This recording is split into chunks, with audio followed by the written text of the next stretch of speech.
అల్లూరు జిల్లా పాడేరు నియోజకవర్గం Telugu Desam party incharge Giddi Eswari చింతపల్లిలో పార్టీ నాయకులు కార్యకర్తలు ఆయా శాఖల అధికారులతో సమావేశమయ్యారు. చింతపల్లిలో డిగ్రీ కాలేజీని సందర్శించారు. అక్కడ మొక్కలు నాటే కార్యక్రమం చేపట్టి విద్యార్థులతో మాట్లాడి చదువుకోవడం వలన ఎన్ని ప్రయోజనాలు ఉన్నాయో, చదువు వలన భవిష్యత్తు ఎలా ఉంటుందో విద్యార్థులకు అవగాహన కల్పించారు.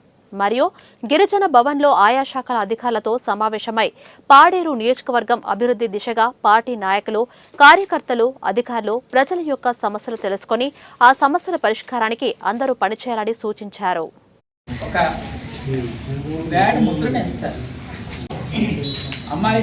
అమ్మాయిలు కదా మంచి వాతావరణం.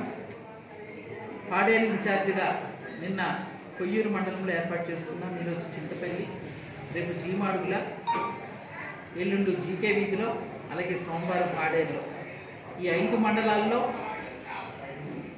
కార్యకర్తలు, నాయకులు,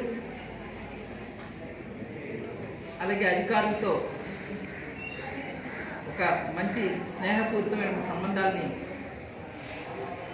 కల్పించుకొని ప్రజల నుంచి వచ్చేటటువంటి గ్రీవెన్స్ ఏదైతే ఉందో ఆ గ్రీవెన్స్ని తీసుకొని ఆ సమస్యలను పరిష్కరించే దిశగా ఖచ్చితంగా కూటమి ప్రభుత్వం మేము ఎప్పుడూ కూడా మా నాయకుడు చంద్రబాబు నాయుడు గారు, పవన్ కళ్యాణ్ గారు, నరేంద్ర మోడీ గారు ఇచ్చినటువంటి ఈరోజు పాడేరు నియోజకవర్గంలో చింతపల్లి మండలంలో కూటమి ప్రభుత్వం ఏర్పడిన తర్వాత మొన్న బడ్జెట్ సమావేశాలు కూడా పూర్తి చేసుకున్నాం. ఇక ఇప్పటి నుంచి మా పాడేరు నియోజకవర్గంలో అభివృద్ధి సంక్షేమం వైపు కూటమి ప్రభుత్వం వెళ్తుంది కనుక అభివృద్ధి కార్యక్రమాలు జరగాలనంటే ఖచ్చితంగా కూటమి ప్రభుత్వ కార్యకర్తలు, నాయకులు, అలాగే అధికారులకు మధ్యన